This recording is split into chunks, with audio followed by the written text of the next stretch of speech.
പ്രിയമുള്ളവരെ, നമ്മുടെ ജീവിതയാത്രയിൽ നമ്മുടെ വിജയത്തിന് വേണ്ടിയുള്ള പല രഹസ്യങ്ങളും നമ്മൾ പലപ്പോഴും അറിയാതെ പോകുന്നു.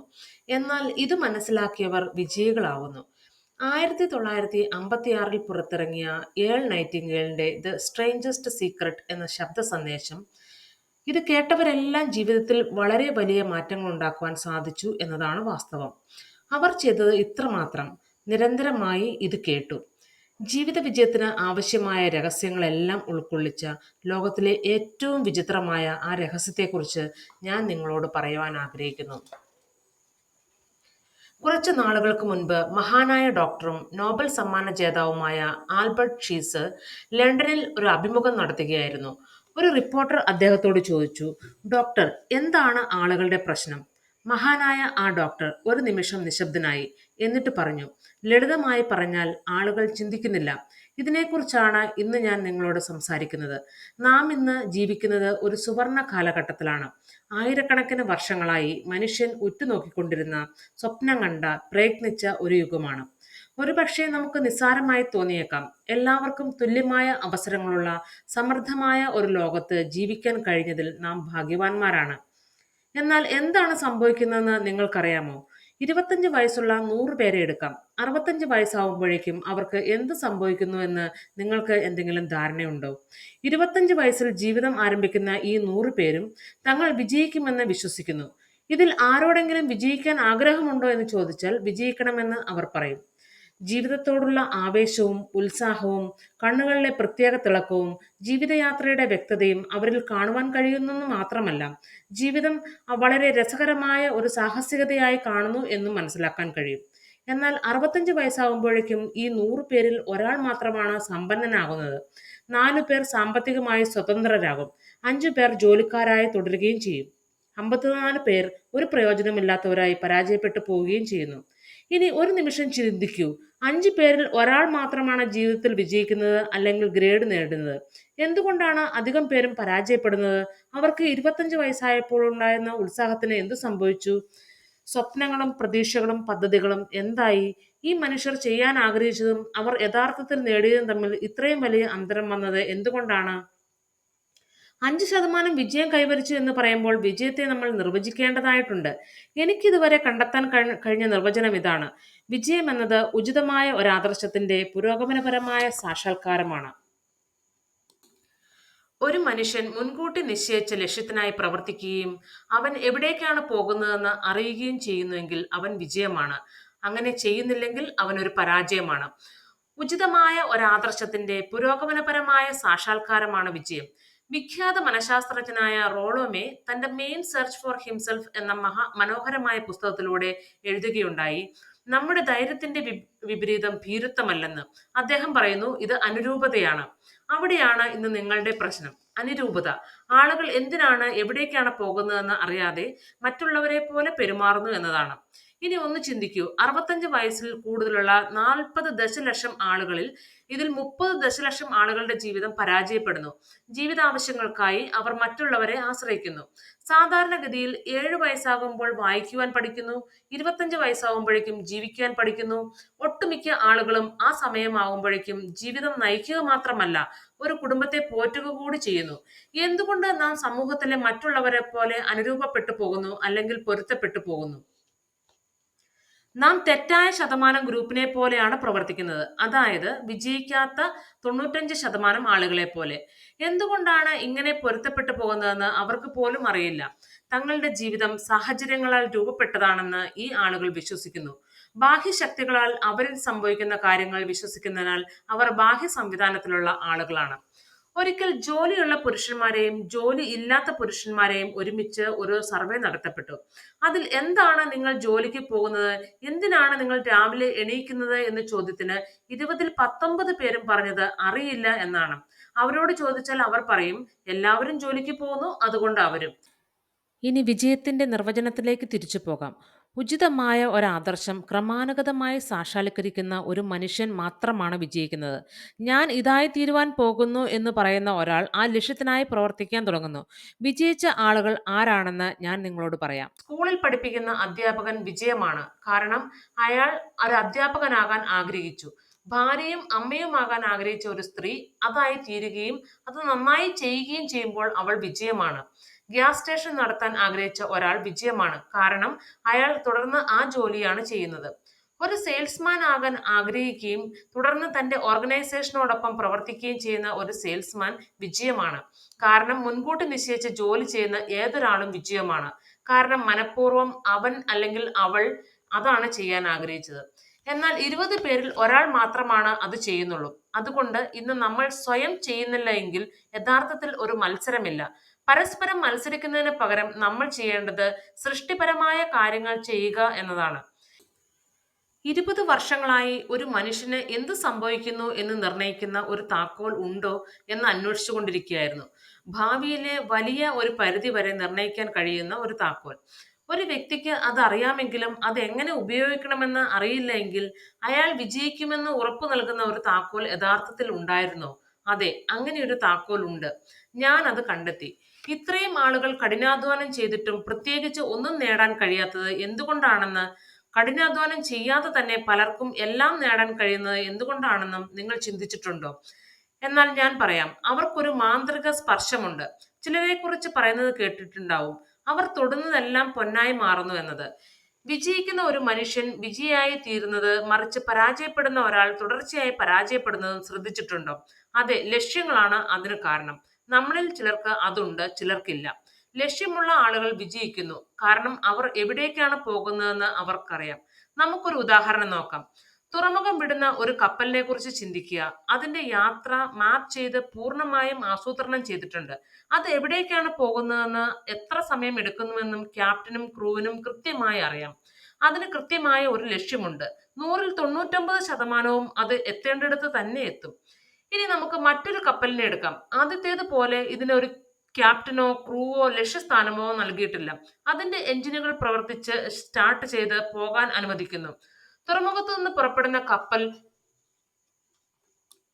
ഏതെങ്കിലും വിജനമായ കടൽ തീരത്ത് മറിയുകയോ കാറ്റടിച്ച് വീഴുകയോ ചെയ്യും എന്നതിനോട് നിങ്ങൾ എന്നോട് യോജിക്കുന്നു എന്ന് കരുതുന്നു. ലക്ഷ്യമോ മാർഗനിർദ്ദേശമോ ഇല്ലാത്ത അതിന് ഒരിടത്തും പോകാൻ കഴിയില്ല. നമ്മുടെ കാര്യത്തിലും അങ്ങനെ തന്നെയാണ്. ഉദാഹരണത്തിന് ഒരു സെയിൽസ്മാനെ എടുക്കാം. നല്ല ഭാവിയുള്ള ഒരു സെയിൽസ്മാനെ പോലെ മറ്റൊരു വ്യക്തിയില്ല. ഈ പ്രൊഫഷനിൽ ഏറ്റവും മികവും ഒരു ലക്ഷ്യവും ഉണ്ടെങ്കിൽ ലോകത്തെ ഏറ്റവും ഉയർന്ന പ്രതിഫലം ലഭിക്കുന്ന തൊഴിലാണ് സെല്ലിംഗ് അഥവാ വിൽപ്പന. എല്ലാ കമ്പനികൾക്കും ഏറ്റവും മികച്ച സെയിൽസ്മാൻമാരെ ആവശ്യമുണ്ട്. നല്ല പ്രതിഫലം അവർക്ക് നൽകുകയും ചെയ്യുന്നു. ആകാശം തന്നെയാണ് അവരുടെ പരിധി എന്ന് പറയാം. പക്ഷേ ഇങ്ങനെ എത്ര പേരെ നിങ്ങൾക്ക് കണ്ടെത്താൻ കഴിയും? ആരോ ഒരിക്കൽ പറഞ്ഞു, മനുഷ്യരാശി സ്ഥിരതയുള്ളതാണെന്ന്. ശക്തരെ ജയിക്കുന്നതിൽ നിന്നോ ദുർബലരെ പരാജയപ്പെടുത്തുന്നതിൽ നിന്നോ തടയുവാൻ കഴിയില്ല. അതുകൊണ്ടാണ് ഇന്ന് ജീവിക്കാൻ വളരെ എളുപ്പമായത്. ജീവിക്കുവാനോ ഒരു കുടുംബം പുലർത്തുവാനോ പ്രത്യേക കഴിവോ ബുദ്ധിയോ ഒന്നും ആവശ്യമില്ല. ഒരു വ്യക്തി അന്വേഷിക്കുന്നത് സുരക്ഷിതത്വമാണെങ്കിൽ സുരക്ഷിതത്വം എന്ന് വിളിക്കുന്ന പീഠഭൂമി നമുക്കിന്നുണ്ട്. പക്ഷെ ആ പീഠഭൂമിക്ക് മുകളിൽ എത്ര ഉയരത്തിലാണ് ലക്ഷ്യം വെക്കാൻ ആഗ്രഹിക്കുന്നതെന്ന് നമ്മൾ തീരുമാനിക്കണം. ഇനി നമുക്ക് ഞാൻ നിങ്ങളോട് പറയാൻ ആഗ്രഹിച്ച കഥയിലേക്ക്, ലോകത്തിലെ വിചിത്രമായ രഹസ്യത്തിലേക്ക് തിരിച്ചു വരാം. എന്തുകൊണ്ടാണ് ലക്ഷ്യമുള്ള മനുഷ്യൻ ജീവിതത്തിൽ വിജയിക്കുന്നത്, അതില്ലാത്തവൻ പരാജയപ്പെടുന്നത്? ശരി, നിങ്ങൾ ശരിക്കും മനസ്സിലാക്കിയാൽ നിങ്ങളുടെ ജീവിതം ഉടനടി മാറുന്ന ഒരു കാര്യം ഞാൻ നിങ്ങളോട് പറയട്ടെ. ഈ നിമിഷം മുതൽ ഞാൻ നിങ്ങളോട് എന്താണ് പറയാൻ പോകുന്നതെന്ന് പൂർണ്ണമായും മനസ്സിലാക്കിയാൽ നിങ്ങളുടെ ജീവിതം ഒരിക്കലും പഴയതുപോലെ ആകില്ല. ഈ ഭാഗ്യം നിങ്ങളിലേക്ക് ആകർഷിക്കപ്പെടുന്നതായി പെട്ടെന്ന് തന്നെ കണ്ടെത്താൻ കഴിയും. നിങ്ങൾ ആഗ്രഹിക്കുന്ന ഒരു കാര്യങ്ങൾ കൃത്യമായി സംഭവിക്കുകയും ചെയ്യും. ഇപ്പോൾ മുതൽ പ്രശ്നങ്ങളോ വിഷമങ്ങളോ ഒരു പക്ഷേ നേരത്തെ അനുഭവപ്പെട്ടുകൊണ്ടിരുന്ന ഉത്കണ്ഠയോ ആധിക്യമോ ഒന്നും ഉണ്ടാകില്ല. ഭയവും സംശയവും കഴിഞ്ഞ കാലത്തെ കാര്യം മാത്രമായിരിക്കും. ഇതാ വിജയത്തിലേക്കുള്ള താക്കോൽ, പരാജയത്തിലേക്കുള്ളതും. നാം എന്ത് ചിന്തിക്കുന്നുവോ നാം അതായി മാറുന്നു. ഒന്നുകൂടി പറയാം, നാം എന്ത് ചിന്തിക്കുന്നുവോ നാം അതായി മാറുന്നു. വ്യത്യസ്തങ്ങളായ നിരവധി കാര്യങ്ങൾ മഹാജ്ഞാനികളും അധ്യാപകരും തത്വചിന്തകന്മാരും പ്രവാചകരും വിയോജിക്കുന്നു എന്ന് ചരിത്രത്തിലുടനീളം കാണുവാൻ കഴിയും. ഈ ഒരൊറ്റ കാര്യത്തിൽ മാത്രം അവർ പൂർണ്ണമായും ഏകകണ്ഠേന യോജിക്കുന്നു. മഹാനായ റോമൻ ചക്രവർത്തി മാർക്കൂസ് അവർലിയസ് പറഞ്ഞത് ശ്രദ്ധിക്കുക. അദ്ദേഹം പറഞ്ഞു, ഒരു മനുഷ്യന്റെ ജീവിതം അവന്റെ ചിന്തകളാൽ ഉണ്ടാകുന്നുവെന്ന്. ഡിസ്ലേറി പറഞ്ഞു, ഒരു മനുഷ്യൻ കാത്തിരിക്കുകയാണെങ്കിൽ മാത്രമാണ് എല്ലാം അവനിലേക്ക് എത്തിച്ചേരുന്നതെന്ന്. നീണ്ട ധ്യാനത്തിലൂടെ സ്വയം എനിക്ക് ബോധ്യപ്പെട്ടത് നിശ്ചിത ലക്ഷ്യമുള്ള ഒരു മനുഷ്യൻ അത് തീർച്ചയായും നിറവേറ്റും എന്നതാണ്. അത് പൂർത്തീകരിക്കുവാനുള്ള ആഗ്രഹത്തെ യാതൊന്നിനും തടയുവാൻ കഴിയില്ല. റാൽഫ് വിഡോസ് എമേഴ്സൺ പറഞ്ഞു, ദിവസം മുഴുവൻ ഒരു മനുഷ്യൻ എന്തിനെക്കുറിച്ചാണോ ചിന്തിക്കുന്നത് അതാണ് അയാൾ. വില്യം ജെയിംസ് പറഞ്ഞു, തന്റെ തലമുറയുടെ ഏറ്റവും വലിയ കണ്ടുപിടുത്തമെന്ന് പറയുന്ന മനസ്സിന്റെ മനോഭാവം മാറാൻ കഴിയുന്നതിലൂടെ മനുഷ്യർക്ക് അവരുടെ ജീവിതത്തെ മാറ്റുവാൻ കഴിയുമെന്നാണ്. ഇദ്ദേഹം ഇതുകൂടി പറഞ്ഞു, നിങ്ങൾ ഫലത്തിനായി മതിയാവോളം ശ്രമിച്ചാൽ നിങ്ങൾ അത് തീർച്ചയായും കൈവരിക്കും. നിങ്ങൾ സമ്പന്നനാകാൻ ആഗ്രഹിക്കുന്നുവെങ്കിൽ സമ്പന്നനാകും. നിങ്ങൾ പഠിക്കുവാൻ ആഗ്രഹിക്കുന്നുവെങ്കിൽ പഠിക്കും. നന്നാവാൻ ആഗ്രഹിക്കുന്നുവെങ്കിൽ നന്നാവും. നൂറുകണക്കിന് മറ്റു കാര്യങ്ങൾ ഒരേ സമയം ചിന്തിക്കാതെ ലഭിക്കേണ്ട കാര്യങ്ങൾ പ്രത്യേകമായി ആഗ്രഹിക്കുക തന്നെ ചെയ്യുക. ബൈബിളിൽ മാർക്കോസ് 9:23 വായിക്കുന്നു, വിശ്വാസത്തിന് സകലതും സാധ്യമാണ്. ഡോക്ടർ നോർമൻ വിൻസെന്റ് പീൽ പറഞ്ഞു, പ്രകൃതിയിലെ ഏറ്റവും വലിയ നിയമങ്ങളിൽ ഒന്നാണിത്. വളരെ ചെറുപ്പത്തിലേ ഇത് കണ്ടെത്തേണ്ടതായിരുന്നു എന്ന് വളരെ തീക്ഷ്ണമായി ഞാൻ ആഗ്രഹിക്കുന്നു. ദൈവവുമായുള്ള എൻ്റെ ബന്ധത്തെക്കുറിച്ചുള്ള എൻ്റെ വലിയ കണ്ടെത്തലിന് ശേഷം ജീവിതത്തിൽ വളരെ വൈകി മനസ്സിൽ തെളിഞ്ഞ മറ്റൊരു വലിയ കണ്ടെത്തലാണിത്. ഹ്രസ്വവും ലളിതവുമായി പ്രസ്താവിക്കുന്ന മഹത്തായ നിയമം എന്താണെന്ന് വെച്ചാൽ, നിഷേധാത്മകമായി നിങ്ങൾ ചിന്തിക്കുന്നുവെങ്കിൽ നിഷേധാത്മകമായ ഫലങ്ങളായിരിക്കും നിങ്ങൾ നേടുക. പുരോഗമനാത്മകപരമായി നിങ്ങൾ ചിന്തിക്കുകയാണെങ്കിൽ പോസിറ്റീവായ ഫലം നിങ്ങൾ നേടുക തന്നെ ചെയ്യും. ഇതാണ് സമൃദ്ധിയുടെയും വിജയത്തിന്റെയും വിസ്മയിപ്പിക്കുന്ന നിയമത്തിന്റെ അടിസ്ഥാനത്തിലുള്ള വസ്തുത. രണ്ടു വാക്കിൽ പറഞ്ഞാൽ വിശ്വസിക്കുക, വിജയിക്കുക. വില്യം ഷേക്സ്പിയർ ഇപ്രകാരം പറഞ്ഞു, നിങ്ങളുടെ സംശയങ്ങൾ രാജ്യദ്രോഹികളാണ്. പലപ്പോഴും വിജയം നേടാനായിരുന്നവ ശ്രമിക്കാനുള്ള ഭയം കൊണ്ട് പലപ്പോഴും പരാജയപ്പെടുന്നു. ജോർജ് ബെർണാഡ് ഷാ പറഞ്ഞു, ആളുകൾ പലപ്പോഴും അവർ എന്തായിരിക്കുന്നുവോ അതിന് അവരുടെ സാഹചര്യങ്ങളെ കുറ്റപ്പെടുത്തുന്നു. ഞാൻ സാഹചര്യങ്ങളിൽ വിശ്വസിക്കുന്നില്ല. ഈ ലോകത്തിൽ മെച്ചപ്പെട്ട ജീവിതം നയിക്കുന്നവർ ഉണർന്ന് ആഗ്രഹിക്കുന്ന സാഹചര്യങ്ങളെ അന്വേഷിക്കുന്നവരും അവ കണ്ടെത്താൻ കഴിഞ്ഞില്ലെങ്കിൽ അവ സൃഷ്ടിക്കുന്നവരുമാണ്. ശരി, ഇത് വളരെ വ്യക്തമാണ്. കൂടാതെ ഇത് കണ്ടെത്തിയ ഓരോ വ്യക്തിയും അത് നടപ്പിലാക്കാൻ ചെയ്തത് ആദ്യം അത് കണ്ടെത്തിയതും ചെയ്തതും താനാണെന്ന് വിശ്വസിച്ചു. നാം വിശ്വസിക്കുന്ന പോലെ നാം ആയിത്തീരുന്നു. മൂർത്തവും മൂല്യവത്തുമായ ലക്ഷ്യമുള്ള ഒരു വ്യക്തി അതിലേക്ക് എത്തുന്നതിന് കാരണം അദ്ദേഹം അതിനെക്കുറിച്ച് ചിന്തിക്കുന്നു എന്നതാണ്. നാം ചിന്തിക്കുന്നത് എന്താണോ നാം അതായി മാറുന്നു. നേരെ മറിച്ച് ലക്ഷ്യമില്ലാത്ത, എവിടേക്കാണ് പോകുന്നതെന്ന് അറിയാത്ത ഒരു മനുഷ്യൻ ആശയക്കുഴപ്പത്തിന്റെയും ഉത്കണ്ഠയുടെയും ഭയത്തിന്റെയും ചിന്തകളായിരിക്കും ഉണ്ടാകുക. അവന്റെ ജീവിതം ഭയം, ഉത്കണ്ഠ, ആകുലത, നിരാശ എന്നിവയിൽ ഒന്നായി മാറുന്നു. ഒന്നും ചിന്തിക്കുന്നില്ല എങ്കിൽ ഒന്നും ആയിത്തീരുന്നില്ല. ഇനി അത് എങ്ങനെയാണ് ശരിയാകുന്നത്? എന്തുകൊണ്ടാണ് നാം ചിന്തിക്കുന്നത് നാം ആയിത്തീരുന്നത്? നമുക്കറിയാത്തിടത്തോളം അത് എങ്ങനെ ശരിയാകുന്നുവെന്ന് ഞാൻ പറയാം. മനുഷ്യ മനസ്സിന് സമാന്തരമായ ഒരു സാഹചര്യം പറഞ്ഞുകൊണ്ട് ഇത് വ്യക്തമാക്കാം. ഒരു കർഷകന് കുറച്ച് ഭൂമിയുണ്ടെന്ന് കരുതുക. നല്ല ഫലഭൂയിഷ്ടമുള്ള ഭൂമിയാണെന്നും കരുതുക. ആ ഭൂമിയിൽ എന്ത് നടണം എന്നുള്ള തിരഞ്ഞെടുപ്പ് നടത്തുന്നത് കർഷകനാണ്. അവൻ ആഗ്രഹിക്കുന്നത് എന്തും ആ ഭൂമിയിൽ അവന് നടാം. ഭൂമി അത് ഒന്നും കാര്യമാക്കുന്നില്ല. തീരുമാനമെടുക്കുന്നത് കർഷകനെ ആശ്രയിച്ചാണ്. ഓർക്കുക, മനുഷ്യ മനസ്സിനെ നാം ഇവിടെ ഭൂമിയുമായി താരതമ്യം ചെയ്യുന്നത് എന്തുകൊണ്ടാണെന്നാൽ, മനസ്സ് ഭൂമിയെപ്പോലെ അതിൽ എന്തു നടുന്നു എന്നുള്ളത് ശ്രദ്ധിക്കുന്നില്ല. നിങ്ങൾ എന്ത് നൽകുന്നുവോ അത് തിരികെ നൽകും. ഇനി ആ കർഷകന്റെ കയ്യിൽ രണ്ട് വിത്തുകളാണെന്ന് വിചാരിക്കുക. ഒന്ന് ധാന്യത്തിന്റെ വിത്ത്, മറ്റൊന്ന് മാരകമായ വിഷച്ചെടിയുടെയും. അവൻ ഭൂമിയിൽ കുഴിയുണ്ടാക്കി രണ്ട് വിത്തുകളും നടുന്നു. ഒന്ന് ധാന്യത്തിൻ്റെത്, മറ്റൊന്ന് മാരകമായ വിഷച്ചെടി. കുഴികൾ മൂടി, നനച്ചു, ഭൂമിയെ പരിപാലിച്ചു. എന്തായിരിക്കും സംഭവിക്കുക? ഒരു മാറ്റവുമില്ല. എന്താണോ നടുന്നത് അത് ഭൂമി തിരികെ നൽകും. ബൈബിളിൽ പറയുന്നത് പോലെ നീ വിതയ്ക്കുന്നത് തന്നെ നീ കൊയ്യും. ഓർക്കുക, ഭൂമി ഒന്നും കാര്യമാക്കുന്നില്ല. ധാന്യം നൽകുന്നത് പോലെ തന്നെ സമൃദ്ധിയായി വിഷവും തിരികെ നൽകും. രണ്ട് ചെടികളും ഒരുപോലെ വളരുന്നു. ഒന്ന് ധാന്യവും മറ്റേത് വിഷവും. ഇനി മനുഷ്യ മനസ്സ് വളരെ ഫലഭൂയിഷ്ടവും വളരെ നിഗൂഢവുമായതും വളരെ അവിശ്വസനീയമായ ഒന്നാണ്. എന്നാൽ ഒരേ രീതിയിൽ ആണിത് പ്രവർത്തിക്കുന്നത്. എന്താണോ നടുന്നത് അഥവാ വിതയ്ക്കുന്നത്, ഇത് രണ്ടും ഇവ കാര്യമാക്കുന്നില്ല. വിജയമോ പരാജയമോ, മൂല്യവത്തായ ഒരു ലക്ഷ്യം, അല്ലെങ്കിൽ ആശയക്കുഴപ്പം, തെറ്റിദ്ധാരണ, ഭയം, ഉത്കണ്ഠ, അങ്ങനെ എന്തും. എന്നാൽ എന്താണോ നട്ടുപിടിപ്പിക്കുന്നത് അത് നമ്മളിലേക്ക് തിരിച്ചു വരും. നോക്കൂ, ഭൂമിയിലെ പരിവേഷം ചെയ്യപ്പെടാത്ത അവസാനത്തെ ഭൂഖണ്ഡമാണ് മനുഷ്യ മനസ്സ്. നമ്മുടെ വന്യമായ സ്വപ്നങ്ങൾക്ക് അതീതമായ സമ്പത്ത് അതിൽ അടങ്ങിയിരിക്കുന്നു. നാം നടാൻ ആഗ്രഹിക്കുന്നത് എന്തും അത് തിരികെ നൽകുന്നു. ഇനി നിങ്ങൾ ചോദിച്ചേക്കാം, ഇത് ശരിയെങ്കിൽ എന്തുകൊണ്ട് ആളുകൾ അവരുടെ മനസ്സ് കൂടുതൽ ഉപയോഗിക്കുന്നില്ല? ജനന സമയത്ത് നമ്മുടെ മനസ്സ് ഒരു സാധാരണ ഉപകരണമായാണ് വരുന്നത്. അത് സൗജന്യമാണ്. കൂടാതെ നമുക്ക് വെറുതെ ലഭ്യമാവുന്ന മുറയ്ക്ക് നാം ചെറിയ മൂല്യമാണ് കൊടുക്കുന്നത്. എന്നാൽ നാം പണം കൊടുത്തു വാങ്ങുന്ന കാര്യങ്ങൾക്ക് വില കൊടുക്കുന്നു. അതിന് നേരെ വിപരീതമായാണ് ശരി എന്നതാണ് വിരോധാഭാസം. യഥാർത്ഥത്തിൽ ജീവിതത്തിൽ മൂല്യമുള്ളതെല്ലാം നമ്മളിലേക്ക് വരുന്നത് സൗജന്യമായിട്ടാണ്. നമ്മുടെ മനസ്സ്, നമ്മുടെ ആത്മാവ്, നമ്മുടെ ശരീരം, നമ്മുടെ പ്രതീക്ഷകൾ, സ്വപ്നങ്ങൾ, നമ്മുടെ അഭിലാഷങ്ങൾ, നമ്മുടെ ബുദ്ധി, നമ്മുടെ കുടുംബവും നമ്മുടെ കുട്ടികളുമായുള്ള സ്നേഹം, നമ്മുടെ സുഹൃത്തുക്കൾ എല്ലാം നമുക്ക് സൗജന്യമായിട്ടാണ് ലഭിക്കുന്നത്. എന്നാൽ നമുക്ക് പണം ചിലവാക്കുന്ന കാര്യങ്ങൾ യഥാർത്ഥത്തിൽ വളരെ വില കുറഞ്ഞതും എപ്പോൾ വേണമെങ്കിലും മാറ്റി സ്ഥാപിക്കാവുന്നവയുമാണ്. ഒരു മനുഷ്യന് പൂർണ്ണമായും മാറുവാനും മറ്റൊരു ഭാഗ്യം നിർമ്മിക്കുവാനും സാധിക്കും. അത് അവന് ഒത്തിരി തവണ ചെയ്യുവാനും സാധിക്കും. നമ്മുടെ വീട് കത്തി നശിച്ചാൽ പോലും നമുക്ക് വീണ്ടും നിർമ്മിക്കുവാൻ കഴിയും. എന്നാൽ വെറുതെ ലഭിച്ച കാര്യങ്ങൾ നമുക്ക് പുനഃസൃഷ്ടിക്കുവാൻ കഴിയില്ല. നാം അതിനെ നിസ്സാരമായി കാണുന്നത് കൊണ്ട് മനുഷ്യ മനസ്സ് ഉപയോഗപ്പെടുത്തുന്നില്ല. ഏതു തരത്തിലുള്ള ജോലി ഏൽപ്പിച്ചാലും അത് ചെയ്യുവാൻ സാധിക്കും. എന്നാൽ പൊതുവെ പറഞ്ഞാൽ വലിയ പ്രാധാന്യമുള്ളവയ്ക്ക് പകരം ചെറിയവയ്ക്ക് വേണ്ടി നാം അത് ഉപയോഗിക്കുന്നു. നമ്മുടെ കഴിവിന്റെ 10% മാത്രമാണ് ഉപയോഗിക്കപ്പെടുന്നതെന്ന് യൂണിവേഴ്സിറ്റികൾ തെളിയിച്ചിട്ടുണ്ട്. ഇനി തീരുമാനിക്കൂ, എന്താണ് നിങ്ങൾ ആഗ്രഹിക്കുന്നത്? നിങ്ങളുടെ ലക്ഷ്യം മനസ്സിൽ സ്ഥാപിക്കുക. അത് നിങ്ങൾ ഏറ്റെടുക്കുന്ന ഏറ്റവും സുപ്രധാനമായ തീരുമാനങ്ങളിൽ ഒന്നാണ്. നിങ്ങൾ നിങ്ങളുടെ ആ പ്രത്യേക ജോലിക്കാരനെ മികച്ച ജോലിക്കാരനാകുവാൻ അല്ലെങ്കിൽ ഏറ്റവും മികച്ച സെയിൽസ്മാൻ ആകുവാൻ ആഗ്രഹിക്കുന്നുണ്ടോ? നിങ്ങളുടെ കമ്പനിയുടെ നിങ്ങളുടെ കൂട്ടായ്മയുടെ സ്ഥലങ്ങളിൽ പോകാൻ നിങ്ങൾ ആഗ്രഹിക്കുന്നുണ്ടോ? നിങ്ങൾ ചെയ്യേണ്ടത് ആ വിത്ത് നിങ്ങളുടെ മനസ്സിൽ നടുക എന്നുള്ളതാണ്. അതിനെ പരിപാലിക്കുക. നിങ്ങളുടെ ലക്ഷ്യത്തിനായി സ്ഥിരമായി പ്രവർത്തിക്കുക.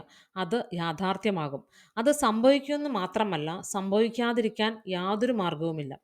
നോക്കൂ, സർ ഐസക് ന്യൂട്ടന്റെ ഗുരുത്വാകർഷണ നിയമത്തിൽ പറയുന്നത് പോലെ ഒരു കെട്ടിടത്തിന്റെ മുകളിൽ കയറിയിട്ട് താഴേക്ക് ചാടിയാൽ നിങ്ങൾ എപ്പോഴും താഴേക്ക് തന്നെ പോകും. ഒരിക്കലും മുകളിലേക്ക് പോകില്ല.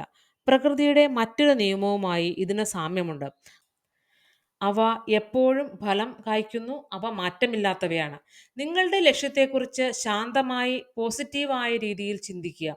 ഈ ലക്ഷ്യം ഇതിനകം നേടിയതായി നിങ്ങളുടെ മനസ്സിന്റെ കണ്ണിൽ സ്വയം ചിത്രീകരിക്കുക. നിങ്ങളുടെ ലക്ഷ്യത്തിൽ എത്തുമ്പോൾ നിങ്ങൾ ചെയ്യുന്ന കാര്യങ്ങൾ സ്വയം ചെയ്യുന്നതായി ദൃശ്യവൽക്കരിക്കുക. ഈ കാലഘട്ടം ഫിനോബാർബിറ്റൻ യുഗം അഥവാ അൾസർ നാഡി തകരാറുകൾ എന്നിവയുടെ യുഗമെന്നാണ് അറിയപ്പെടുന്നത്. വൈദ്യശാസ്ത്ര ഗവേഷണം നമ്മെ നല്ല ആരോഗ്യത്തിൻ്റെയും ദീർഘായുസിൻ്റെയും പുതിയ പീഠഭൂമിയിലേക്ക് ഉയർത്തുന്ന ഈ സമയത്ത് നമുക്ക് വേണ്ടി എല്ലാം കരുതിക്കൊള്ളുന്ന ഈ മഹത്തായ നിയമങ്ങൾ പഠിക്കാതെ സ്വയം ചെറിയ വ്യക്തിപരമായ വഴികളിൽ കാര്യങ്ങളെ നേടുന്നതിന് ശ്രമിക്കുന്നതുകൊണ്ട് നമ്മളിൽ പലരും സ്വയം വിഷമിക്കുന്നു.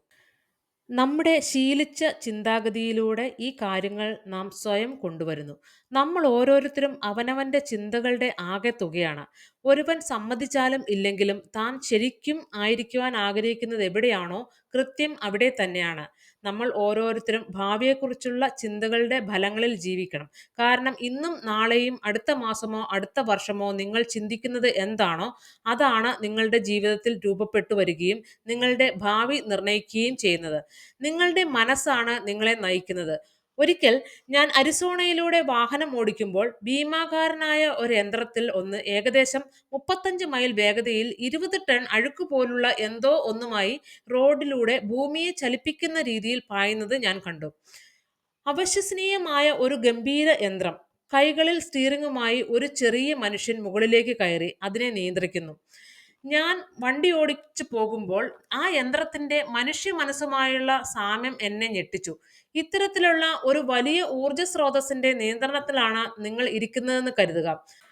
നിങ്ങൾ പൂർണ്ണമായി കുഴിയിലേക്ക് സ്വയം ഓടിക്കോട്ടെ എന്ന് കരുതി കൈകെട്ടിയിരിക്കുമോ അതോ രണ്ട് കൈകളും സ്റ്റിയറിംഗിൽ മുറുകെ പിടിച്ച് ഈ ശക്തിയെ നിയന്ത്രിച്ച് ഒരു നിർദ്ദിഷ്ട മൂല്യവത്തായ ലക്ഷ്യത്തിലേക്ക് നയിക്കാൻ പോവുകയാണോ? ഇത് നിങ്ങളെ ആശ്രയിച്ചിരിക്കുന്നു. നിങ്ങൾ ഡ്രൈവർ സീറ്റിലാണ് ഇരിക്കുന്നത്. നോക്കൂ, നമുക്ക് വിജയം നൽകുന്ന നിയമം തന്നെ ഇരുതല മൂർച്ചയുള്ള വാളാണ്. നമ്മുടെ ചിന്തയെ നാം നിയന്ത്രിക്കണം. ഒരു മനുഷ്യനെ വിജയത്തിന്റെയും സമ്പത്തിന്റെയും സന്തോഷത്തിന്റെയും ജീവിതത്തിലേക്ക് തനിക്കും തന്റെ കുടുംബത്തിനും വേണ്ടി താൻ സ്വപ്നം കണ്ടിട്ടുള്ള എല്ലാ കാര്യത്തിലേക്കും നയിക്കാൻ കഴിയുന്ന അതേ നിയമം തന്നെ അവനെ കുഴിയിലേക്ക് നയിക്കും. നല്ലതിനായിട്ടും മോശമായിട്ടും അവൻ അത് എങ്ങനെ ഉപയോഗിക്കുന്നു എന്നതിലാണ് എല്ലാം. ഇതാണ് ലോകത്തിലെ ഏറ്റവും വിചിത്രമായ രഹസ്യം. ഇനി എന്തുകൊണ്ടാണ് ഇത് വിചിത്രം എന്ന് പറയുന്നത്? എന്തുകൊണ്ടാണ് ഞാൻ ഇതിനെ രഹസ്യം എന്ന് വിളിക്കുന്നത്? യഥാർത്ഥത്തിൽ ഇത് അത്തരമൊരു രഹസ്യമേ അല്ല. ആദ്യകാല ജ്ഞാനികളിൽ ചിലരാണ് ആദ്യം ഇത് പ്രഖ്യാപിച്ചത്. ബൈബിളിൽ ഉടനീളം ഇത് വീണ്ടും വീണ്ടും വെളിപ്പെടുത്തുന്നു. എന്നാൽ ഇത് പഠിച്ചിട്ടുള്ള കുറച്ച് ആളുകൾക്ക് മാത്രമേ അത് മനസ്സിലാകൂ. അതുകൊണ്ട് ഇത് വിചിത്രമായത്. എന്തിന്? ചില വിചിത്രമായ കാരണങ്ങളാൽ അത് ഇപ്പോഴും രഹസ്യമായി തുടരുന്നു. നിങ്ങൾക്ക് പുറത്തുപോയി നിങ്ങളുടെ പട്ടണത്തിന്റെ പ്രധാന തെരുവുകളിലൂടെ നടന്ന് വിജയത്തിന്റെ രഹസ്യം എന്താണെന്ന് ഓരോരുത്തരോടും ചോദിച്ചാൽ ഇത് പറയാൻ കഴിയുന്ന ഒരാളെപ്പോലും ഒരു മാസത്തിനുള്ളിൽ നിങ്ങൾക്ക് കണ്ടെത്താൻ കഴിയില്ലെന്ന് ഞാൻ വിശ്വസിക്കുന്നു. ഈ വിവരം നമ്മൾ ശരിക്കും മനസ്സിലാക്കുകയും പ്രയോഗിക്കുകയും ചെയ്താൽ നമുക്കിത് വിലപ്പെട്ട അറിവായിരിക്കും.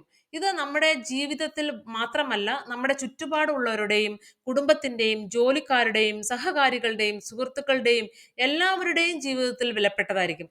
ജീവിതം ഒരു ആവേശകരമായ സാഹസികതയായിരിക്കണം. ഒരിക്കലും വിരസമായിരിക്കരുത്. ഒരു മനുഷ്യൻ പൂർണ്ണമായും ജീവിക്കണം. രാവിലെ കിടക്കയിൽ നിന്ന് എഴുന്നേൽക്കുന്നതിൽ അവൻ സന്തോഷിക്കണം. അവൻ ചെയ്യാൻ ഇഷ്ടപ്പെടുന്ന ജോലികൾ ചെയ്യണം. ഒരിക്കൽ ട്രോഡോ ഡെയിലി എന്ന ദിനപത്രത്തിന്റെ എഡിറ്ററും ചീഫുമായ ഗ്രോ പാറ്റേഴ്സൺ ഒരു പ്രസംഗം നടത്തുന്നത് ഞാൻ കേട്ടു. അദ്ദേഹം തന്റെ പ്രസംഗം അവസാനിപ്പിക്കുമ്പോൾ ഞാൻ ഒരിക്കലും മറക്കാത്ത ഒരു കാര്യം പറഞ്ഞു. എന്റെ വർഷങ്ങൾക്ക് മുമ്പുള്ള പത്ര ബിസിനസിന്റെ പല കാര്യങ്ങളും എന്നെ ബോധ്യപ്പെടുത്തി. ആളുകൾ അടിസ്ഥാനപരമായി നല്ലവരാണ്. നാം എവിടെ നിന്നോ വന്നു എവിടേക്കോ പോകുന്നവരാണ്. അതുകൊണ്ട് നാം ഇവിടെയുള്ള സമയം ആവേശകരമായ ഒരു സാഹസികതയാക്കണം. പ്രപഞ്ച വാസ്തുശില്പി നമ്മെ എവിടേക്ക് നയിക്കുന്ന ഒരു ഗോവണി നിർമ്മിച്ചിട്ടില്ല. എല്ലാവരുടെയും ഏറ്റവും വലിയ അധ്യാപകൻ ഗലീലിയോ സമതലത്തിൽ നിന്നുള്ള ആ മരപ്പണിക്കാരൻ നിങ്ങൾ വിശ്വസിക്കുന്നത് പോലെ നിങ്ങൾക്ക് സംഭവിക്കുന്നു എന്ന ആ രഹസ്യം വീണ്ടും വീണ്ടും നമുക്ക് നൽകി. നിങ്ങളുടെ 30 ദിവസത്തെ പരീക്ഷണം ലോകത്തിലെ ഏറ്റവും വിചിത്രമായ രഹസ്യവും അത് എങ്ങനെ പ്രവർത്തിക്കുന്നു എന്ന് ഞാൻ വിശദീകരിക്കാം. ഈ രഹസ്യം ഒരു പ്രായോഗിക പരീക്ഷണത്തിലൂടെ പ്രാവർത്തികമാക്കുന്നതിലൂടെ നിങ്ങളുടെ ജീവിതത്തിൽ സാധ്യമായ ഭീമമായ വരുമാനം നിങ്ങൾക്ക് എങ്ങനെ തെളിയിക്കാൻ പറ്റുമെന്ന് ഇപ്പോൾ ഞാൻ വിശദീകരിക്കാൻ ആഗ്രഹിക്കുന്നു. നിങ്ങൾ 30 ദിവസം നീണ്ടു നിൽക്കുന്ന ഒരു പരിശോധന നടത്തണമെന്ന് ഞാൻ ആഗ്രഹിക്കുന്നു. ഇപ്പോൾ അത് എളുപ്പമായിരിക്കില്ല. നിങ്ങൾ ഒരു ശ്രമം നടത്തിയാൽ നിങ്ങളുടെ ജീവിതത്തെ അത് മികച്ച രീതിയിൽ ആയി മാറും. 17-ാം നൂറ്റാണ്ടിൽ ഇംഗ്ലീഷ് ഗണിതശാസ്ത്രജ്ഞനും പ്രകൃതി തത്വചിന്തകനുമായ സർ ഐസക് ന്യൂട്ടൺ പ്രപഞ്ചത്തിലെ വസ്തുക്കളുടെ ചലനത്തിന് ബാധകമായതുപോലെ മനുഷ്യർക്കും ബാധകമായ ഭൗതികശാസ്ത്രത്തിലെ ചില പ്രകൃതി നിയമങ്ങൾ നമുക്ക് നൽകി. ആ നിയമങ്ങളിൽ ഒന്നാണ് എല്ലാ പ്രവർത്തനങ്ങൾക്കും തുല്യമായ വിപരീതമായ പ്രതിപ്രവർത്തനമുണ്ട് എന്നത്. നിങ്ങൾക്കും എനിക്കും ഇത് ബാധകമാണ്. ലളിതമായി പറഞ്ഞാൽ വില കൊടുക്കാതെ നമുക്ക് ഒന്നും നേടാനാകില്ല എന്നതാണ്. നിങ്ങളുടെ 30 ദിവസത്തെ പരീക്ഷണത്തിന്റെ ഫലങ്ങൾ നിങ്ങൾ നടത്തുന്ന പരിശ്രമത്തിന്റെ നേർ അനുപാതികമായിരിക്കും. ഒരു ഡോക്ടർ ആകുവാൻ നിങ്ങൾ വർഷങ്ങളോളം കഠിനമായി പഠനത്തിന്റെ വില നൽകണം. എന്നാൽ നല്ല ജീവിതത്തിലേക്കുള്ള വഴി വിൽക്കണമെങ്കിൽ നാം വില കൊടുക്കാൻ തയ്യാറായിരിക്കണം. ഇനി അതിന്റെ വില എന്താണ്? ഇത് പല കാര്യങ്ങളാണ്. ഒന്നാമതായി, അക്ഷരാർത്ഥത്തിൽ നിങ്ങൾ എന്താണ് ചിന്തിക്കുന്നതെന്ന് വൈകാരികമായും ബുദ്ധിപരമായും മനസ്സിലാക്കുക എന്നതാണ്. നമ്മുടെ ജീവിതത്തെ നിയന്ത്രിക്കണമെങ്കിൽ നമ്മളുടെ ചിന്തകളെ നിയന്ത്രിക്കണം. നിങ്ങൾ വിതയ്ക്കുന്നത് തന്നെ കൊയ്യും. അത് പൂർണ്ണമായും മനസ്സിലാക്കുക. രണ്ടാമതായി, അത് മനസ്സിൽ നിന്ന് എല്ലാ ചങ്ങലകളെയും അറുത്തുമാറ്റുകയും അത് ചെയ്യാൻ വൈകാരികമായി രൂപകൽപ്പന ചെയ്തതുപോലെ അതിനെ ഉയർത്താൻ അനുവദിക്കുകയും ചെയ്യുക. നിങ്ങൾ പരിമിതികൾ സ്വയം അടിച്ചേൽപ്പിക്കപ്പെട്ടതാണെന്നും അത് നിങ്ങളുടെ അവസരങ്ങൾ വിശ്വാസത്തിന് അതീതമാണെന്നുള്ള തിരിച്ചറിവാണ് ഇത്. ഇത് ഇടുങ്ങിയ ചിന്താഗതികൾക്കും മുൻവിധികൾക്കും മുകളിൽ ഉയർന്നു നിൽക്കുന്നു. മൂന്നാമതായി, നിങ്ങളുടെ സ്വന്തം പ്രശ്നങ്ങളെക്കുറിച്ച് ക്രിയാത്മകമായി ചിന്തിക്കുന്നതിന് നിങ്ങളെ നിർബന്ധിക്കാൻ നിങ്ങളുടെ എല്ലാ ധൈര്യവും ഉപയോഗിക്കുക. നിങ്ങൾക്കായി കൃത്യമായി വ്യക്തമായി നിർവചിച്ചിട്ടുള്ളതുമായ ഒരു ലക്ഷ്യം സജ്ജീകരിക്കുക. സാധ്യമായ എല്ലാ ദിശകളിൽ നിന്നുള്ള നിങ്ങളുടെ ലക്ഷ്യത്തെക്കുറിച്ചും ചിന്തിക്കുവാൻ നിങ്ങളുടെ അത്ഭുതകരമായ മനസ്സിനെ അനുവദിക്കുക. സാധ്യമായ നിരവധി പരിഹാരങ്ങളെക്കുറിച്ച് സ്വതന്ത്രമായി ഊഹിക്കുവാൻ നിങ്ങളുടെ ഭാവനയെയും അനുവദിക്കുക. നിങ്ങളുടെ ലക്ഷ്യത്തിന്റെ പൂർത്തീകരണത്തിൽ നിങ്ങളെ പരാജയപ്പെടുത്തുവാൻ മതിയായ ശക്തമായ സാഹചര്യങ്ങൾ ഉണ്ടെന്ന് വിശ്വസിക്കുവാൻ വിസമ്മതിക്കുക. നിങ്ങളുടെ ഗതി വ്യക്തമാകും ഉടനടി നിർണായകമായി പ്രവർത്തിക്കുവാനും റസൽ കോൺവെൽ ചൂണ്ടിക്കാണിച്ചിരിക്കുന്നത് പോലെ ഒരു നിമിഷം നിങ്ങൾ നിങ്ങളുടെ സ്വന്തം വജ്രങ്ങളുടെ നടുവിലാണ് നിൽക്കുന്നതെന്ന വസ്തുതയെക്കുറിച്ച് നിരന്തരം ബോധ്യവാനാകുവാനും ശ്രമിക്കുക. നാലാമതായി, നിങ്ങൾ സമ്പാദിക്കുന്നതിന്റെ 10% മാറ്റിവെക്കുക. നിങ്ങളുടെ ഇപ്പോഴത്തെ ജോലി എന്തു തന്നെ ആയാലും നിങ്ങൾ വില കൊടുക്കുവാൻ തയ്യാറാണെങ്കിൽ അത് വലിയ സാധ്യതകൾ ഉണ്ടെന്ന് ഇത് ഓർമ്മിപ്പിക്കുന്നു. നമ്മുടെ അത്ഭുതകരമായ നേട്ടങ്ങൾ കൈവരിക്കാൻ നാം നൽകേണ്ട വില പഠിക്കുന്നതിലെ പ്രധാന പോയിന്റുകളിലേക്ക് ഇനി നമുക്ക് പോകാം. തീർച്ചയായും ഇത് വിലമതിക്കുന്നു. 1. നിങ്ങൾ എന്ത് ചിന്തിക്കുന്നുവോ അത് ആയിത്തീരുന്നു. 2. ഭാവന എന്ന വാക്ക് ഓർക്കുക. നിങ്ങളുടെ മനസ്സ് ഉയരട്ടെ. 3. ധൈര്യം. ദിവസവും നിങ്ങളുടെ ലക്ഷ്യത്തിൽ ശ്രദ്ധ കേന്ദ്രീകരിക്കുക. നിങ്ങൾ സമ്പാദിക്കുന്നതിന്റെ 10% മാറ്റിവെക്കുക. നടപടിയെടുക്കുക. നാം നടപടി എടുക്കാത്തിടത്തോളം കാലം ആശയങ്ങൾക്ക് പ്രസക്തിയില്ല. നിങ്ങൾ നടത്താൻ ആഗ്രഹിക്കുന്ന 30 ദിവസത്തെ ടെസ്റ്റിന്റെ രൂപരേഖ ചെയ്യാൻ ഞാൻ ശ്രമിക്കാം. ഈ ടെസ്റ്റ് നടത്തുന്നതിലൂടെ നിങ്ങൾക്ക് നഷ്ടപ്പെടാൻ ഒന്നുമില്ലെന്ന് ഓർക്കുക. നിങ്ങൾ ആഗ്രഹിക്കുന്നത് എന്തും നേടുക. എല്ലാവരെയും കുറിച്ച് രണ്ട് കാര്യങ്ങൾ പറയുവാൻ കഴിയും. നമ്മൾ ഓരോരുത്തരും എന്തെങ്കിലും ആഗ്രഹിക്കുന്നു. നമ്മൾ ഓരോരുത്തരും എന്തിനെയോ ഭയപ്പെടുന്നു. മറ്റെന്തിനേക്കാളും നിങ്ങൾക്ക് എന്താണ് വേണ്ടതെന്ന് ഒരു കാർഡിൽ എഴുതണമെന്ന് ഞാൻ ആഗ്രഹിക്കുന്നു. അത് കൂടുതൽ പണമായേക്കാം. ഒരുപക്ഷേ നിങ്ങളുടെ വരുമാനം ഇരട്ടിയാക്കുന്ന ഒരു നിശ്ചിത തുക സമ്പാദിക്കാനോ ആയേക്കാം. ഒരു മനോഹരമായ വീടായിരിക്കാം. ജോലിയിലെ വിജയമോ ഒരു പ്രത്യേക സ്ഥാനമോ ആയിരിക്കാം. അത് കൂടുതൽ സൗഹാർദ്ദപരമായ കുടുംബാന്തരീക്ഷമായേക്കാം. നാം ഓരോരുത്തരും എന്തെങ്കിലുമൊക്കെ ആഗ്രഹിക്കുന്നു. നിങ്ങളുടെ കാർഡിൽ പ്രത്യേകമായി നിങ്ങൾ എന്താണോ വേണ്ടതെന്ന് വ്യക്തമായി എഴുതുക. അത് ഒറ്റ ലക്ഷ്യമാണെന്നും വ്യക്തമായി നിർവചിക്കപ്പെട്ടിട്ടുള്ളതാണെന്നും ഉറപ്പുവരുത്തുക. നിങ്ങൾ ഇത് ആരെയും കാണിക്കേണ്ടതില്ല. പക്ഷേ അത് നിങ്ങളോടൊപ്പം കൊണ്ടുപോകുക. ദിവസത്തിൽ പല തവണ നോക്കുക. എല്ലാ ദിവസവും എഴുന്നേൽക്കുമ്പോൾ സന്തോഷത്തോടെ പോസിറ്റീവായി അതിനെക്കുറിച്ച് ചിന്തിക്കുക. ഉറങ്ങുന്നതിന് തൊട്ടു മുൻപും നിങ്ങൾക്ക് ലഭിക്കുന്ന എല്ലാ അവസരത്തിലും ഇതിനെ നോക്കുക. അപ്പോൾ തന്നെ നിങ്ങളുടെ ലക്ഷ്യത്തെക്കുറിച്ച് ചിന്തിക്കുക. ഉടൻ അത് നിങ്ങളുടേതാകുമെന്ന് തിരിച്ചറിയുക. ദൈനംദിന കാര്യങ്ങൾ ചെയ്യുമ്പോൾ ചുറ്റുമുള്ള സമൃദ്ധിയെ നോക്കുക. ഈ സമൃദ്ധി മറ്റേത് ജീവജാലത്തെയും പോലെ നിങ്ങൾക്കും അവകാശമുണ്ട്. ചോദിക്കുന്നത് നിങ്ങളാണ്. ഇനി നമ്മൾ ബുദ്ധിമുട്ടുള്ള ഭാഗത്തേക്ക് വരുന്നു. ബുദ്ധിമുട്ടാണ്, കാരണം ഒരു പുതിയ ശീലത്തിന്റെ രൂപീകരണമാണ്. പുതിയ ശീലങ്ങൾ എളുപ്പത്തിൽ രൂപീകരിക്കപ്പെടില്ല. ഒരിക്കൽ രൂപീകരിക്കപ്പെട്ടാൽ അത് നിങ്ങളുടെ ജീവിതകാലം മുഴുവൻ പിന്തുടരും. നിങ്ങൾ എന്താണ് ഭയപ്പെടുന്നതെന്ന് ചിന്തിക്കുന്നത് നിർത്തുക. ഓരോ തവണയും ഭയാനകമായ അല്ലെങ്കിൽ നിഷേധാത്മകമായ ചിന്ത നിങ്ങളുടെ ബോധമണ്ഡലത്തിൽ വരുമ്പോൾ നിങ്ങളുടെ പോസിറ്റീവും മൂല്യവർത്തായ ലക്ഷ്യത്തിന്റെ മാനസിക ചിത്രം ഉപയോഗിച്ച് അത് മാറ്റിസ്ഥാപിക്കുക. ഉപേക്ഷിക്കാൻ തോന്നുന്ന സമയം വരും. പോസിറ്റീവായി ചിന്തിക്കുന്നതിനേക്കാൾ നിഷേധാത്മകമായി ചിന്തിക്കാൻ മനുഷ്യന് എളുപ്പമാണ്. അതുകൊണ്ട് 5% മാത്രം ആളുകൾ വിജയിക്കുന്നത്. വിജയിക്കുന്നവരുടെ കൂട്ടത്തിൽ ഉൾപ്പെടുത്താൻ നിങ്ങൾ ഇപ്പോൾ തന്നെ ഒരുങ്ങണം. 30 ദിവസത്തേക്ക് നിങ്ങൾ നിങ്ങളുടെ മനസ്സിന്റെ നിയന്ത്രണം ഏറ്റെടുക്കണം. നിങ്ങൾ ചിന്തിക്കാൻ അനുവദിക്കുന്ന കാര്യത്തെക്കുറിച്ച് മാത്രമേ അത് ചിന്തിക്കാവൂ. ഓരോ ദിവസവും ഈ 30 ദിവസത്തെ ടെസ്റ്റിനായി നിങ്ങൾ ചെയ്യേണ്ടത് കൂടുതൽ ചെയ്യുക. സന്തോഷകരമായ പോസിറ്റീവ് വീക്ഷണം നിലനിർത്തുന്നതിന് പുറമെ നിങ്ങൾ മുൻപ് ചെയ്തിട്ടുള്ളതിനേക്കാൾ കൂടുതൽ സ്വയം നൽകുക. നിങ്ങളുടെ വരുമാനം നിങ്ങൾ നൽകുന്നതിന്റെ നേർ അനുപാതികമായിരിക്കുമെന്ന് അറിഞ്ഞുകൊണ്ട് ചെയ്യുക. വ്യക്തമായി പ്രവർത്തിക്കുന്നതിനുള്ള ലക്ഷ്യം നിങ്ങൾ തീരുമാനിക്കുന്ന നിമിഷം തന്നെ നിങ്ങൾ ഒരു വിജയമായ വ്യക്തിയായി. എവിടേക്കാണ് പോകുന്നതെന്ന് അറിയാവുന്ന അപൂർവം വിജയകരമായ ആളുകളുടെ വിഭാഗത്തിലേക്കാണ് നിങ്ങൾ ഇപ്പോൾ. ഓരോ 100 ആളിലും ആദ്യത്തെ 5 സ്ഥാനങ്ങളിൽ നിങ്ങൾ ഉൾപ്പെടുന്നു. നിങ്ങളുടെ ലക്ഷ്യം എങ്ങനെ കൈവരിക്കാൻ പോകുന്നു എന്നതിനെക്കുറിച്ച് വളരെയധികം ചിന്തിക്കരുത്. അത് പൂർണ്ണമായും നിങ്ങളെക്കാൾ വലിയ ശക്തിക്ക് വിട്ടുകൊടുക്കുക. നിങ്ങൾ എവിടേക്കാണ് പോകുന്നതെന്ന് അറിയുക മാത്രമാണ് നിങ്ങൾ ചെയ്യേണ്ടത്. ഉത്തരങ്ങൾ വഴിയേ നിങ്ങൾക്ക് ലഭിക്കും. ഗ്രീക്ക് പ്രഭാഷണത്തിലെ ഈ വരികൾ നന്നായി ഓർക്കുക. നിങ്ങളുടെ പരീക്ഷയുടെ ഒരു മാസവും അവ നിരന്തരം നിങ്ങളുടെ മുൻപിൽ വെക്കുക. ചോദിക്കുക, അത് നിങ്ങൾക്ക് ലഭിക്കും. അന്വേഷിക്കുക, നിങ്ങൾ കണ്ടെത്തും. മുട്ടുക, അത് നിങ്ങൾക്കായി തുറക്കപ്പെടും. ഇത് അത്ഭുതകരവും അതുപോലെ ലളിതവുമാണ്. സമാനമായ സങ്കീർണമായ ഒരു ലോകത്ത് ഒരു മുതിർന്ന ആൾക്ക് തനിക്ക് വേണ്ടത് ഒരു ലക്ഷ്യവും വിശ്വാസവും മാത്രമാണെന്ന് മനസ്സിലാക്കാൻ പ്രയാസമാണ്. 30 ദിവസത്തേക്ക് നിങ്ങളുടെ പരമാവധി ചെയ്യുക. നിങ്ങൾ ഒരു സെയിൽസ്മാൻ ആണെങ്കിൽ നിങ്ങളുടെ മുൻപൊരിക്കലും ചെയ്തിട്ടില്ലാത്തതുപോലെ ജോലി ചെയ്യുക. തിരക്കിട്ടല്ല, മറിച്ച് നന്നായി ചിലവഴിക്കുന്ന സമയം. നിങ്ങൾ ആഗ്രഹിക്കുന്നത് പോലെ നിങ്ങൾ അർഹിക്കുന്നതുമായ സമൃദ്ധി നിങ്ങൾക്ക് ലഭ്യമാകുമെന്ന് ശാന്തമായ സന്തോഷത്തോടെയുള്ള ഉറപ്പോടെ ചെയ്യുക. നിങ്ങൾ ഒരു വീട്ടമ്മയാണെങ്കിൽ തിരിച്ച് ഒന്നും സ്വീകരിക്കുന്നതിനെക്കുറിച്ച് ചിന്തിക്കാതെ 30 ദിവസത്തെ പരിശോധനയ്ക്ക് നിങ്ങളെ പൂർണ്ണമായും സമർപ്പിക്കുക. ഇത് നിങ്ങളുടെ ജീവിതത്തിൽ ഉണ്ടാക്കുന്ന വ്യത്യാസത്തിൽ നിങ്ങൾ ആശ്ചര്യപ്പെടും. നിങ്ങളുടെ ജോലി എന്തു തന്നെ ആയാലും 30 ദിവസത്തേക്ക് നിങ്ങൾ അത് ചെയ്തിട്ടില്ലാത്ത രീതിയിൽ ചെയ്യുക. നിങ്ങളുടെ ലക്ഷ്യം എല്ലാ ദിവസവും നിങ്ങളുടെ മുൻപിൽ വെക്കുകയാണെങ്കിൽ നിങ്ങൾ കണ്ടെത്തിയ പുതിയ ജീവിതത്തിൽ നിങ്ങൾ അതിശയവും അത്ഭുതവും പെടുകയും ചെയ്യും. മികച്ച എഡിറ്ററും എഴുത്തുകാരിയുമായ ഡൊറോത്തിയ ബ്രാൻ അത് സ്വയം കണ്ടെത്തുകയും തന്റെ മികച്ച പുസ്തകമായ വേക്കപ്പ് ആൻഡ് ലൈവിൽ പറയുകയും ചെയ്യുന്നു. അവരുടെ മുഴുവൻ തത്വചിന്തയും പരാജയപ്പെടാൻ കഴിയാത്തതുപോലെ പ്രവർത്തിക്കുക എന്ന വാക്കുകളിലേക്ക് ചുരുക്കിയിരിക്കുന്നു. ആത്മാർത്ഥതയോടും വിശ്വാസത്തോടും കൂടി അവർ സ്വന്തം ജീവിതത്തിൽ പരീക്ഷണം നടത്തി. അവരുടെ ജീവിതം മുഴുവൻ മികച്ച ജീവിതമായി മാറി. ഇനി 30 ദിവസത്തേക്ക് നിങ്ങൾ നിങ്ങളെ തന്നെ പരീക്ഷിക്കുക. അത് മനസ്സുറച്ച് പ്രവർത്തിക്കുവാൻ നിങ്ങൾ തീരുമാനിക്കുന്നത് വരെ പരീക്ഷണം ആരംഭിക്കരുത്.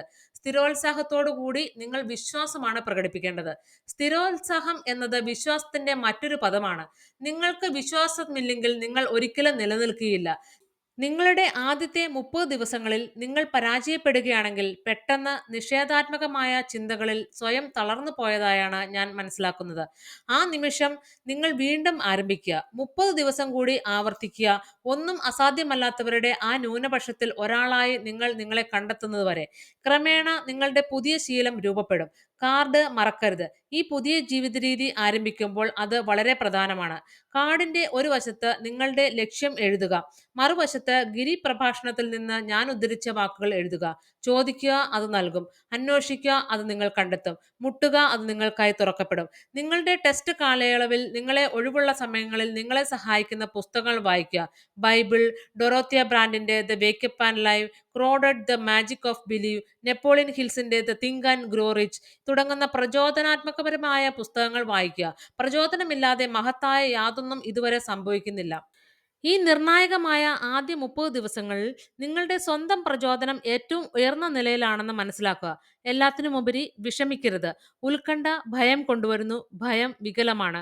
നിങ്ങളുടെ ടെസ്റ്റ് സമയത്ത് നിങ്ങളെ വിഷമിപ്പിക്കുന്ന ഒരേ ഒരു കാര്യം എല്ലാം സ്വയം ചെയ്യേണ്ടി വരിക എന്നതാണ്. നിങ്ങൾ ചെയ്യേണ്ടത് നിങ്ങളുടെ ലക്ഷ്യം മുറുകെ പിടിക്കുക എന്നതാണ്. ബാക്കിയെല്ലാം സ്വയം നടന്നുകൊള്ളും. ശാന്തവും ഉന്മേഷവും നിലനിർത്തുവാൻ ഓർക്കുക. നിസ്സാര കാര്യങ്ങളിൽ നിങ്ങളെ ശല്യപ്പെടുത്താനും നിങ്ങളെ വഴിതെറ്റിക്കാനും അനുവദിക്കരുത്. ഇപ്പോൾ ഈ ടെസ്റ്റ് നടത്തുന്നത് ബുദ്ധിമുട്ടാണ്. ഞാൻ എന്തിന് ബുദ്ധിമുട്ടണമെന്ന് ചിലർ പറഞ്ഞേക്കാം. ശരി, ബദൽ നോക്കുക. ആരും പരാജയപ്പെടുവാൻ ആഗ്രഹിക്കുന്നില്ല. ഒരു സാധാരണ വ്യക്തിയാകുവാൻ ആരും ആഗ്രഹിക്കുന്നില്ല. നിരന്തരം ആശങ്കയും ഭയവും നിരാശയും നിറഞ്ഞ ജീവിതം ആരും ആഗ്രഹിക്കുന്നില്ല. അതിനാൽ നിങ്ങൾ വിതച്ചത് നിങ്ങൾ കൊയ്യുക തന്നെ ചെയ്യും. നിങ്ങളുടെ നിഷേധാത്മകമായ ചിന്തകൾ വിതച്ചാൽ നിങ്ങളുടെ ജീവിതം നെഗറ്റീവ് കാര്യങ്ങളാൽ നിറയും. നിങ്ങൾ പോസിറ്റീവായ ചിന്തകൾ വിതയ്ക്കുകയാണെങ്കിൽ നിങ്ങളുടെ ജീവിതം പോസിറ്റീവായി നിറയും. ഇനി ഈ പുതിയ ശീലം രൂപപ്പെടുന്നതിന് നിങ്ങൾ ചെയ്യേണ്ടത് എന്തൊക്കെയാണെന്ന് സ്വയം ഓർമ്മപ്പെടുത്തുന്നത് തടയുക. കൃത്യമായ ഇടവേളകളിൽ ഇവിടെ പറയുന്നത് പോലെ നിങ്ങളുടെ കുടുംബത്തെ മുഴുവൻ കൂട്ടുവരുത്തി സംസാരിക്കുകയും ചെയ്യുക. നിങ്ങൾക്കറിയാമോ, ഒട്ടുമിക്ക ആളുകളും നിയമം മനസ്സിലാക്കാതെ പണം സമ്പാദിക്കണമെന്നതാണ് അവർ ആഗ്രഹിക്കുന്നത്. ഒന്നിനും കൊള്ളാത്ത യാത്രയ്ക്കോ സൗജന്യ യാത്രയ്ക്കോ വേണ്ടി എന്തെങ്കിലും അന്വേഷിക്കുന്നവരെ ജീവിതത്തിൽ പരാജയപ്പെടുത്തുന്നത് ഇതാണ്. പണം സമ്പാദിക്കാനുള്ള ഏക മാർഗം ആളുകൾക്ക് ആവശ്യമുള്ളതും ഉപയോഗപ്രദവുമായ സേവനങ്ങളോ ഉൽപ്പന്നങ്ങളോ നൽകുന്നതിലൂടെയാണ്. നമ്മുടെ ഉൽപ്പന്നങ്ങളെയോ സേവനങ്ങളെയോ മറ്റൊരാളുടെ പണത്തിനായി നാം കൈമാറുന്നു. അതിനാൽ നമ്മുടെ സാമ്പത്തിക വരുമാനം നമ്മുടെ സേവനത്തിന്റെ നേർ ആനുപാതികമായിരിക്കും എന്നതാണ് നിയമം. വിജയം പണമുണ്ടാക്കുന്നതിന്റെ ഫലമല്ല, എന്നാൽ സമ്പാദിക്കുന്നത് വിജയത്തിന്റെ ഫലമാണ്. വിജയം നമ്മുടെ സേവനത്തിന്റെ നേർ ആനുപാതികമാണ്. ഭൂരിഭാഗം ആളുകളും തിരിച്ചാണ് ചിന്തിക്കുന്നത്. ധാരാളം പണം സമ്പാദിച്ചാൽ നിങ്ങൾ വിജയിക്കുമെന്ന് അവർ വിശ്വസിക്കുന്നു. നിങ്ങൾ വിജയിച്ചതിന് ശേഷം മാത്രമേ നിങ്ങൾക്ക് പണം സമ്പാദിക്കാൻ കഴിയുകയുള്ളൂ എന്നതാണ് സത്യം. അടുപ്പിന് മുന്നിലിരുന്ന് എനിക്ക് ചൂട് തരൂ എന്നിട്ട് ഞാൻ വിറക് കത്തിക്കാം എന്ന് പറഞ്ഞ ആളുകളുടെ കഥ പോലെയാണ്. ജീവിതത്തോട് ഇങ്ങനെയുള്ള മനോഭാവം പുലർത്തുന്ന എത്ര പുരുഷന്മാരെയും സ്ത്രീകളെയും നിങ്ങൾക്കറിയാം? ദശലക്ഷക്കണക്കിനുണ്ട്. ചൂട് പ്രതീക്ഷിക്കുന്നതിന് മുൻപ് നമ്മൾ വിറക് കത്തിക്കണം. അതുപോലെ പണം പ്രതീക്ഷിക്കുന്നതിന് മുൻപ് ആദ്യം സേവനത്തിൽ ഏർപ്പെടേണ്ടതുണ്ട്. പണത്തെക്കുറിച്ച് സ്വയം ആശങ്കപ്പെടരുത്. സേവനത്തിൽ ആയിരിക്കുക. പണിയുക, സ്വപ്നം കാണുക, ക്രിയാത്മകമാകുക. നിങ്ങൾക്ക് വരുവാനുള്ള ഐശ്വര്യത്തിനും സമൃദ്ധിക്കും പരിധിയില്ലെന്ന് നിങ്ങൾ കണ്ടെത്തും. പരസ്പരം നിയമത്തിൽ അടിസ്ഥാനത്തിലാണ് സമൃദ്ധി സൃഷ്ടിക്കുന്നത്. അഭിവൃദ്ധിയിലേക്ക് സംഭാവന ചെയ്യുന്ന ഏതൊരു വ്യക്തിയും സ്വയം അഭിവൃദ്ധി പ്രാപിക്കും. ചിലപ്പോൾ നിങ്ങൾ സേവിക്കുന്നവരിൽ നിന്ന് തിരിച്ചുവരവ് സാധിക്കില്ല. പക്ഷേ എവിടെ നിന്നെങ്കിലും അത് നിങ്ങൾക്ക് ലഭിക്കണം. അതാണ് നിയമം. ഓരോ പ്രവർത്തനത്തിലും തുല്യമായ പ്രതിപ്രവർത്തനങ്ങളാണ്. നിങ്ങളുടെ 30 ദിവസത്തെ ടെസ്റ്റ് കാലയളവ് ദിവസേന കടന്നു പോകുമ്പോൾ ഓർക്കുക, നിങ്ങൾ നൽകുന്ന സേവനത്തിന്റെയും ഗുണനിലവാരത്തിന്റെയും അളവ് അനുസരിച്ചായിരിക്കും നിങ്ങളുടെ വിജയവും. ഈ സേവനം അളക്കുന്നതിനുള്ള മാർഗമാണ് പണം. മറ്റുള്ളവരെ സമ്പന്നനാക്കാതെ മനുഷ്യന് സ്വയം സമ്പന്നനാകാൻ കഴിയുകയില്ല. നിയമത്തിൽ നിന്നും ആർക്കും ഒഴിഞ്ഞു പോകാൻ കഴിയില്ല. നിങ്ങൾക്ക് അമേരിക്കയിലെ ഏത് തെരുവിലൂടെയും ഡ്രൈവ് ചെയ്യാം. നിങ്ങളുടെ കാറിന് അത് തെരുവിൽ താമസിക്കുന്ന ആളിന് സേവനം കണക്കാക്കാം. ഈ അളവുകോലിനെ കുറിച്ച് നിങ്ങൾ എപ്പോഴെങ്കിലും ചിന്തിച്ചിട്ടുണ്ടോ? രസകരമാണ്. ചിലർ ശുശ്രൂഷകരുടെയും പുരോഹിതരുടെയും മറ്റ് അർപ്പണബോധമുള്ള ആളുകളെ പോലെ ആത്മീയ മണ്ഡലത്തിൽ അവരുടെ വരുമാനം അളക്കുന്നു. എന്നാൽ വീണ്ടും അവരുടെ വരുമാനം അവരുടെ സേവനത്തിന് തുല്യമാണ്. ഈ നിയമം പൂർണ്ണമായും മനസ്സിലാക്കിയാൽ ചിന്തിക്കുന്ന ഏതൊരു വ്യക്തിക്കും സ്വന്തം ഭാഗം അറിയാൻ കഴിയും. മറ്റൊരാൾക്ക് കൂടുതൽ വേണമെങ്കിൽ അവരുടെ സേവനം ലഭിക്കുന്നവർക്ക് കൂടുതൽ സേവനം നൽകണം. കുറയ്ക്കണമെങ്കിൽ അവരുടെ സേവനം കുറച്ചാൽ മതി. നിങ്ങൾ ആഗ്രഹിക്കുന്നതിന് നിങ്ങൾ നൽകേണ്ടതിന്റെ വിലയാണിത്. മറ്റുള്ളവരെ നേർപ്പിച്ച് നിങ്ങൾക്ക് സ്വയം സമ്പന്നനാകാൻ കഴിയുമെന്ന് നിങ്ങൾ വിശ്വസിക്കുന്നുവെങ്കിൽ നിങ്ങൾക്ക് സ്വയം നേർപ്പിച്ച് മാത്രമേ അവസാനിപ്പിക്കാൻ കഴിയൂ. നിങ്ങൾ വിശ്വസിക്കുന്നത് പോലെ നിങ്ങൾ പുറന്തള്ളുന്നത് നിങ്ങൾക്ക് തിരികെ ലഭിക്കും. നിങ്ങൾക്ക് ഇത് ഒഴിവാക്കാൻ കഴിയുമെന്ന് കരുതി ഒരിക്കലും തെറ്റ് ചെയ്യരുത്. അത് സാധ്യമല്ല. ഒറ്റപ്പെട്ട് നടക്കുന്ന ജയിലുകളും തെരുവുകളും തങ്ങൾക്ക് വേണ്ടി മാത്രം പുതിയ നിയമങ്ങൾ ഉണ്ടാക്കുവാൻ ശ്രമിച്ചവരെ കൊണ്ട് നിറഞ്ഞിരിക്കുന്നു. നമുക്ക് മനുഷ്യരുടെ നിയമങ്ങൾ ഒഴിവാക്കാം. എന്നാൽ ലംഘിക്കാൻ കഴിയാത്ത വലിയ നിയമങ്ങളുണ്ട്. വിജയം സാക്ഷാത്കരിക്കാൻ സഹായിക്കുന്ന 6 ഘടകങ്ങൾ അടുത്തിടെ ഒരു മികച്ച മെഡിക്കൽ ഡോക്ടർ ചൂണ്ടിക്കാണിക്കുന്നു. സ്വയം ഒരു നിശ്ചിത ലക്ഷ്യം വെക്കുക, സ്വയം പിന്തിരിഞ്ഞോടുന്നത് ഒഴിവാക്കുക, നിങ്ങൾക്ക് വിജയിക്കാൻ കഴിയാത്തതിന്റെ എല്ലാ കാരണങ്ങളെയും കുറിച്ച് ചിന്തിക്കുന്നത് ഒഴിവാക്കുക, പകരം നിങ്ങൾക്ക് സാധ്യമായ എല്ലാ കാരണങ്ങളെക്കുറിച്ച് ചിന്തിക്കുക. നിങ്ങളുടെ കുട്ടിക്കാലത്തുണ്ടായിരുന്ന നിങ്ങളുടെ മനോഭാവം കണ്ടെത്തുക. നിങ്ങൾ ചിന്തിക്കുന്ന രീതി കഴിയില്ല എന്നാണെങ്കിൽ നിങ്ങൾക്ക് വിജയിക്കാനാകില്ല എന്ന ആശയം ആദ്യം ലഭിച്ചത് എവിടെ നിന്നാണെന്ന് കണ്ടെത്താൻ ശ്രമിക്കുക. നിങ്ങൾ ആകാൻ ആഗ്രഹിക്കുന്ന വ്യക്തിയുടെ ഒരു വിവരണം എഴുതി നിങ്ങളുടെ ഇമേജ് മാറ്റുക. നിങ്ങൾ ആകാൻ തീരുമാനിച്ച വിജയകരമായ വ്യക്തിയുടെ ഭാഗമായി പ്രവർത്തിക്കുക. ആ വാക്കുകൾ എഴുതിയ ഡോക്ടർ ഒരു പ്രശസ്ത സൈക്കാട്രിസ്റ്റ് ആണ്, ഡേവിഡ് ഹെറോത്ത്. രേഖപ്പെടുത്തിയ ചരിത്രത്തിന്റെ ഉദയം മുതൽ എല്ലാ വിദഗ്ധരും നിങ്ങളോട് പറയണമെന്ന് പറയുന്നത് ചെയ്യുക. നിങ്ങൾ ആകാൻ ആഗ്രഹിക്കുന്ന വ്യക്തിയായി മാറുക. വിജയിക്കാതെ ജീവിക്കുന്നത് പോലെ ബുദ്ധിമുട്ടുള്ള കാര്യമല്ലിത്. നിങ്ങളുടെ 30 ദിവസത്തെ ടെസ്റ്റ് ആവർത്തിക്കുക. വീണ്ടും ആവർത്തിക്കുക. നിങ്ങൾക്ക് എങ്ങനെ മറ്റെന്തെങ്കിലും രീതിയിൽ ജീവിക്കാൻ കഴിയുമെന്ന് നിങ്ങൾ ചിന്തിക്കുന്നത് വരെ ഓരോ തവണയും ഇത് നിങ്ങളുടെ ഭാഗമായി മാറും. ഈ പുതിയ രീതിയിൽ ജീവിക്കുക. സമൃദ്ധിയുടെ പ്രവാഹ കവാടം തുറക്കുകയും നിങ്ങൾ സ്വപ്നം കണ്ടതിലും കൂടുതൽ സമ്പത്ത് നിങ്ങൾക്ക് പകരുകയും ചെയ്യും. പണം, അതെ, ധാരാളം പണം. എന്നാൽ അതിലും പ്രധാനം നിങ്ങൾക്ക് സമാധാനം ഉണ്ടാകും എന്നതാണ്. ശാന്തവും സന്തോഷവും വിജയകരവുമായ ജീവിതം നയിക്കുന്ന ആ അത്ഭുതകരമായ 100 പേരിൽ നിങ്ങൾ ഉണ്ടായിരിക്കുക തന്നെ ചെയ്യും. ഇന്ന് തന്നെ തുടങ്ങൂ. നിങ്ങൾക്ക് നഷ്ടപ്പെടാൻ ഒന്നുമില്ല, എന്നാൽ വിജയിക്കുവാൻ ഒരു ജീവിതമുണ്ട്.